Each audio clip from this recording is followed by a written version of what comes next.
Hey, what's going on, you guys? Welcome back to another episode with iTrack.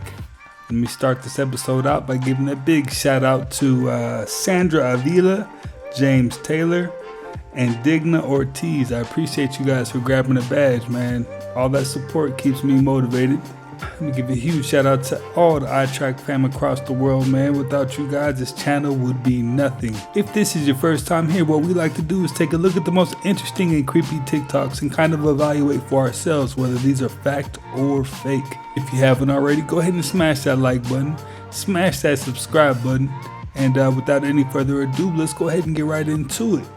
Did you hear about that volcano in Italy right now? No. Have you heard of Campe Freghe? All the time. It's sitting over this giant basin of magma. Supposedly the second most powerful supervolcano on Earth. This past week, there have been 2 major earthquakes from that mountain. That's bad news. But like, if this thing goes off, we're talking like half of Italy. Mount Vesuvius, which is also in Italy, they speculate that the magma, it's connected. If Campe Flegre went off, Mount Vesuvius would go off at the same time too. It would be so intense, it would send the entire Earth into a 2 to 3 year winter. Fart. Like, the National Institute of Geophysics confirmed that the eruption is a present and near scenario. They said the global temperature would drop 2 degrees Celsius. What if Mother Nature is curing herself? Have you ever thought about humans are the virus? If Italy gets wiped out, I'm gonna be so miffed that we've never been. Or you'd be upset that a lot of Italian people died. That too, obviously. I think sometimes it slips our mind that volcanoes could really set us back, like, big time. Do I think time travel exists? Yeah, I think it exists. And if I could travel back in time with the knowledge that I have right now, would I do it? Yeah, I'd do it. I mean, I don't know too many people that wouldn't go back and, you know, in time, especially with the knowledge that they had of today. Let me know what you think in the comments, though. Now, why would a Space Force website with the name of an alleged time traveler have a hidden Easter egg link to this location in Antarctica? And why does it seem to be predicting another great flood? Check it out. Alright, y'all, so we gotta talk about this website, IngersollLockwood.com.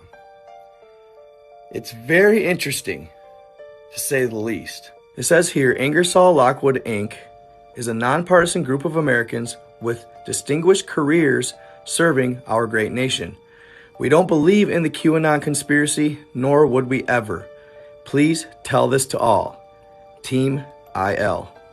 Help fund Space Force. They help recruit for it, and this whole website is basically dedicated to Space Force and other government entities, but it's not actually federal. As you can see, it says up here that they match funds for the following entities. They also help recruit funds for them. But that's not even close to what's odd about this website. For one thing, check the year. It says 2023 and also 5784. Now, I don't have to tell you, the Ingersoll and Lockwood family are wealthy. So they are a part of possibly the elite group. And their page here gives a lot of coded messages from what I see. So according to that, we're actually truly in the year 5784 for our generation of human. So he's going back before Christ reset of our timeline of our year. But on the website to the right of this bottom paragraph, it'll be right here, there'll be a small rabbit. A figure of a rabbit, and you can click on it and it'll bring you to odd things like this: Mickey Mouse watch, Michael Jordan shoe, 11 16 23. It looks like the sands of time. The firmament possibly breaks open. There's aliens, ships in the background. It looks like cigar-shaped craft, and then the rabbit at the end. You're running out of time. That mud flood. Then a couple days later, I checked it again, and here's what we have when you click that rabbit. It looks like a flood of some sort. This latest one that I checked today is even more peculiar and almost frightening. A scene from Mary Poppins. Winds in the east, mist coming in. Like something's a brewing, about to begin. Can't put me finger on it, what lies in store. But I feel what's to happen. all happened before. But I feel what's to happen all happened before. What are they talking about here? The previous pictures with the flood happened before? Are they talking about another great flood or mud flood for that matter? Of course, this is for entertainment purposes only. This one really freaked me out. This was another letter. After clicking it, it brought me here. Now I know y'all remember this on Google Earth. This is that weird cavern down in Antarctica. Now why would Space Force have a link to a cavern in Antarctica? Could that be a Space Force base or something like that? Now, maybe I'm reaching, but what is with all the coded messaging and all the weird little Easter eggs on that page? Go check it out for yourself. It's crazy stuff. It kind of lets you know, like, when they put things in riddles, it was only meant for the people that are able to, like, decipher them. Because the average person would, like, spaz and freak out if they knew some of the things and some of the real truths that are here on Earth. I really do believe that too. I don't think the truth was meant for everybody, because everybody can't handle the truth. As cliche as that phrase might sound. I was representing the Geographical Society of Canada on a boat trip that was traveling around the northern tip of Vancouver Island. It's very remote. Nobody lives there. There's no roads. It's a wonderful piece of pristine wilderness. As he makes his way along the channel, he comes across a small island that seems to have taken on a life of its own. It was in the Naguacto Rapids. It has some of the fastest tidal flow in the world. So the flow of the water changes direction several times a day. And while I'm filming, I'm focusing in on the waves and the rocks. George's video shows a view of the channel with a small tree-covered islet in the middle. But while the boat appears to float along very slowly, the island rushes past it at an alarming clip. The island appears to have broken loose and is traveling upstream against the current. George posts his video online, and everyone who views it joins in on his confusion. We know that islands don't move. They don't float. They're not boats. They're pieces of land that are sticking up out of the water. Why is this thing on the move?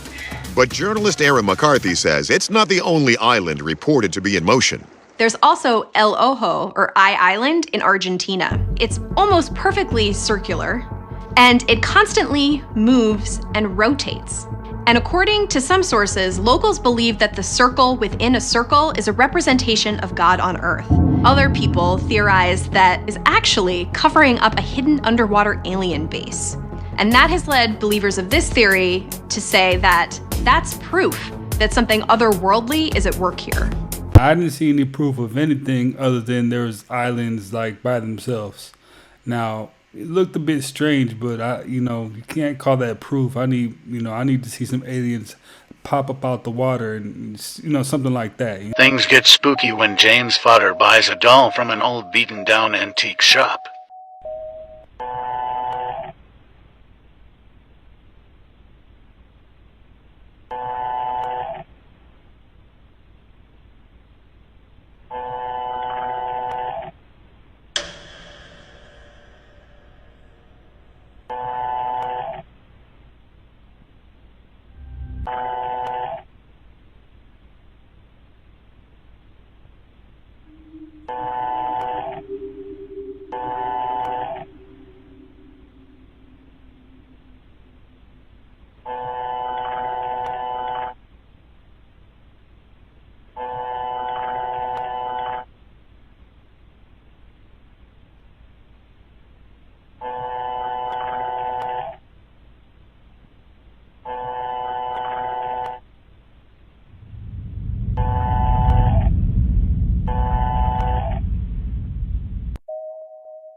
And we're not going to scroll past the part where that grown man buying a doll like that.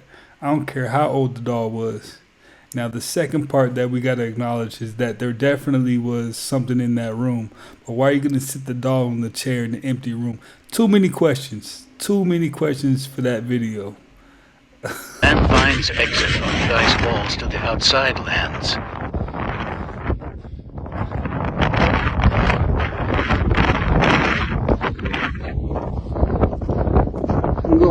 Wait and see this time.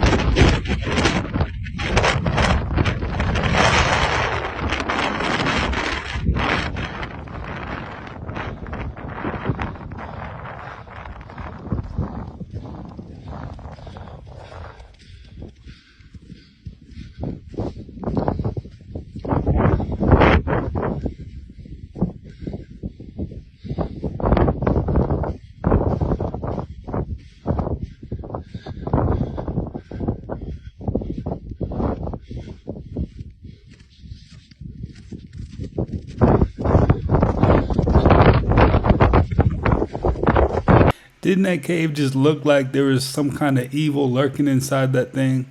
I mean, it just looked like the devil was just setting up shop right inside there. I mean, I'm good on all that. Check this out.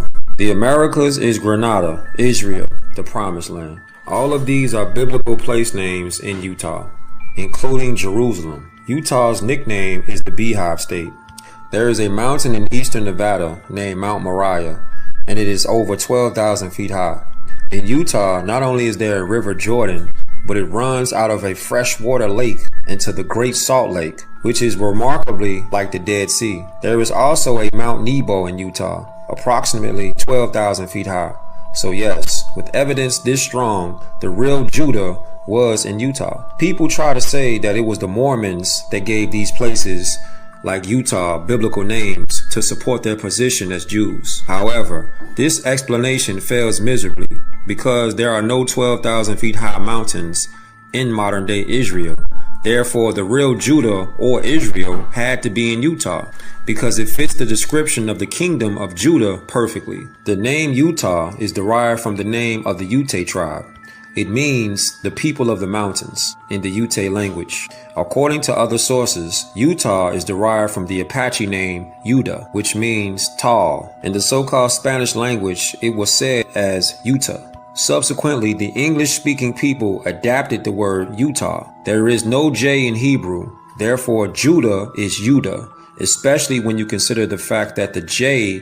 The one thing I could point out that I like about that clip is that it's good to see people doing their own homework. You know, I think it's important to just do your own research on everything. How about a design for a plane? You do?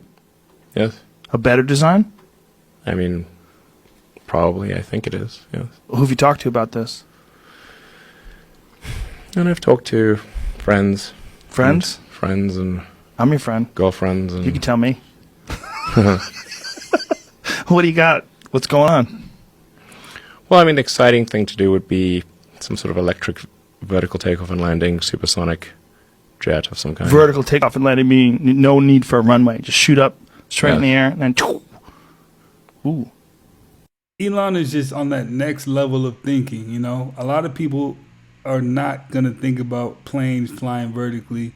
And if they are, they're not going to put the work in like he is. Because if that's the case, they would have already did it. Like, that's next level stuff right there. How did XXXTentacion become an overnight star when it looked like he was about to spend a lot of time in jail? Some say it had to do with this phone call he received while he was in jail and was given sacrifice ritual instructions. Now, this phone call lasted about 5 minutes, so I'm just going to give you the key parts and try and tell you what it meant. Yes, I can hear you. Say it. Hecate, goddess of crossroads, darkness, witchcraft, wisdom, and the moon. Please come to me. Huh? Please come to me. Please. Please come to me. Please. Hecate. Please come to me. Please, Hecate. Yeah. Please. Protect me and bring me freedom. Protect me and bring me freedom? Mm-hmm. Oh. Through this sacrifice. Bring me freedom through this through the sacrifice, okay. Treat me as if one of your own. Treat me as one of your own. I can bring forward my light? Yeah. Is that Accept this sacrifice. This call is from the Miami-Dade Turner Guilford Knight Correctional Center. So it's FOMI MOTEITBE. Yeah, unless you like messed it up, it looks like a T, like for a fact, because I'm zooming in. You have 60 seconds remaining. All right. Listen, I'm gonna call back, please. Those are the type of clips you will never see in mainstream media.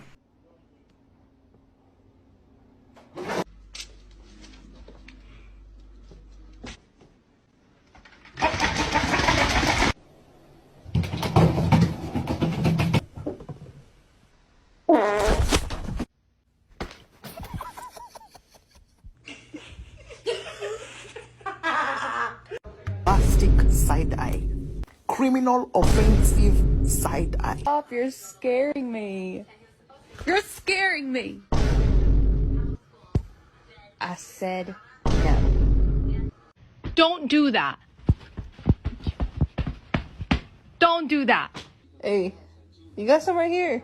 You got some right here.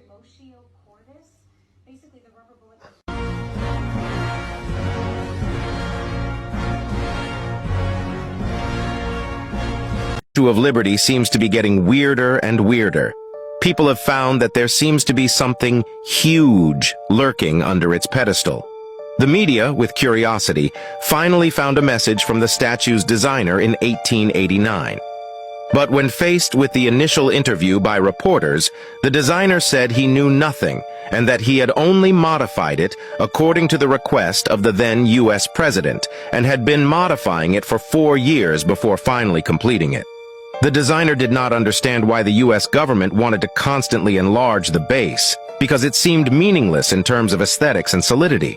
But not until 1949, with the exposure of a confidential document, did the whole thing. The truth began to slowly emerge. A strange code name under a confusing text, vaguely written to provide an entrance for nutrients, install an engine, and achieve the final departure. Then there was a leaked design of the interior of the statue, and from it, people found some terrifying things. First, a huge engine was installed at the bottom of the base, then the statue's feet were inexplicably fitted with a row of strange pulleys, followed by a narrow entrance and a huge staircase that did not fit in. However, in the middle of this huge room was a strange drain, and finally on the left side of the engine was a huge waste storage room. Time came to the summer of 1954, when thousands of people complained to the government that Ellis Island was emitting a nauseating stench, and one woman named Eleanor's remarks were even more exaggerated, saying that Ellis Island was terrible. The whole place was filled with a slaughterhouse-like smell. Dead animal carcasses were everywhere. Once, she even saw officials lining up to take a group of people into the statue at night. Then they would lock the door and leave, and the next morning it was as if nothing had happened, except that the smell was more obvious. In August 1985, people first photographed the statue undergoing strange changes. The statue began to slowly move to the right, and something strange seemed to appear in the base. Finally, after an investigation by the local government, they claimed that there was once a mass grave there, and said that if you disappeared on the island between 1949 and 1954, you will receive a government compensation. Now, I've seen a lot of conspiracy theories when it comes to the Statue of Liberty, and that's one of them. But I heard of a lot. I'm gonna have to dig some more of those up and kind of show you guys what I've seen, because it gets pretty wild when it comes to that specific statue. There's two types of training that you go through at the agency in general. There's your intro training, which is whatever your skill set is, whether you're going to be a targeter, field officer, tech officer, whether you're going to do break and entry, whether you're going to do whatever you're going to do, right? Mm-hmm. Hacking. You will go through like a prolonged training, and most of those lengths are classified. But my training was the farm, just like you've seen in the TV shows, right? So I went to the farm, and then they teach you everything you need to operate independently in the field at that training course. And then from there, you'll continue going through training that's more like specific where it's needed. So if you're going to go into the desert, if you're going to go into the jungle, if you're going to go into a position where, you'll only be in contact with your support element like once every month or once every 2 weeks or something. If you're going to create a deep cover alias, different trainings, right? So those are much shorter, but essentially all of our training mimics this process of what's known as just-in-time training, meaning you're taught a skill, and then you're immediately put into an exercise where you use that skill. So it's completely different than what you're used to in college or anything like that, right? If you could imagine, like if we had weapons right now, I could basically teach you how to put a gun together and take a gun apart, right? And then the next step would be to force you to do it while I'm keeping a clock, and you have real risk. If you don't do it in less than 2 minutes, you don't continue the training, right? A real risk scenario. Spikes the adrenaline, forces you to process the information that you had, plus the skill set that you have in front of you, and then you have to perform. That's called just-in-time learning. Okay. If there's no real risk, it's basically like college, and you're like, right. I can handle a 40 on this test. I'll just make it up on the next exam. Yeah. Right? There's no stakes. You can plan it out over the course of a semester and be like, yeah, I'll be fine. And where did you go to first when they shipped you overseas? And what was your main objectives when they sent you? Where did they send you first? So now we're getting to like more classified areas, right? Because our personal operational background is where we start running into classification problems, where we start, stuff is confidential, stuff is classified, stuff can't be shared. But what I can say in general is not everybody gets shipped out right away. Okay. Some people will be deployed into positions where they're going to like learn a special skill. Like maybe you're going to go work with joint military ops, and you might honestly go to like Paradise. You might go to like Southern Florida and just practice jumping out of helicopters and doing amphibious assaults. That might be your first tour. Other people will stay at Langley, will stay at headquarters. Some people might go, take a tour with FBI or take a tour with NSA and just, be a joint liaison, learn that side of the operation. And then other people will go and do different types of field ops, some long-term field ops, some short-term field ops, some special operation field ops, different stuff like that. So for me, let me think. For me, it was more of a traditional route. So traditional overseas assignment, traditional domestic assignment, traditional overseas assignment, traditional domestic assignment. And then it was actually in 2012, there were some big developments in like the world of counterterrorism and counter-nuclear proliferation, where my military background kind of came into play. And I was all of a sudden like fleeted out of this traditional world and into special ops, covert action world. Wow. And that was kind of how I ended my career as a program manager doing covert action with joint U.S. military and other domestic intelligence community partners. Okay. And then we had our first kid. The long story short, we left because my wife and I left because we had our child. And when we kind of did the math, looking at how other parents in the agency end up, we were like, I don't know if it's worth it to like potentially sacrifice our marriage and the childhood experience, the parenting experience for a career working for a secret intelligence organization. But so haven't you said previously where you were, like generally, like the countries that you were in? Correct. Yes. Okay. So I specialize in Asia. Okay. Asia. And what's nice is that when you specialize against a target that's an Asian target, it doesn't take a rocket scientist to think of the different targets that are in Asia. They're actually all over the world. So I've had a chance to travel in Latin America, Central America, Europe, Africa, Asia, chasing these bad guys all over the world. Wow. Yeah, it's been a lot of fun. And so your job was basically to just like find yourself in the same environments as these bad guys? Yeah, basically. Yeah. So the way that our ops worked, because my wife and I were a tandem couple, she was what's known as a targeter. So her job was to find targets. And the way we define a target is somebody who's in possession of secret information that the American government wants. Maybe that secret information has to do with, nuclear weapons, or maybe it has to do with troop movements, or maybe it has to do with, artificial intelligence. Who knows? But she knows what American intelligence needs, and she finds the people who we think have access to that information. And then my job is to build an op where we meet that person and collect that information, or prove whether or not they have what we think they have. So a lot of that it's just social skills. It's social skills across cultural barriers, dealing with people who have no reason to trust you as an American, unless you put on a disguise and pretend that you're not. That guy definitely gives tons of insight on what's going on behind our backs. It's a lot of secrecy that's going on in the government, and they do a great job because it seems like there's a lot of dangerous stuff going on that we have no clue. And quite honestly, might not even want to know. Maybe I just want to go about my life being ignorant to all that kind of stuff because it's more peaceful that way. Well, you guys, hey, that's another one in the books. I appreciate you guys for stopping by yet again to one of the coolest reaction channels on YouTube. If you haven't already, go ahead and smash that like button, smash that subscribe button, and I will definitely catch you on the next one.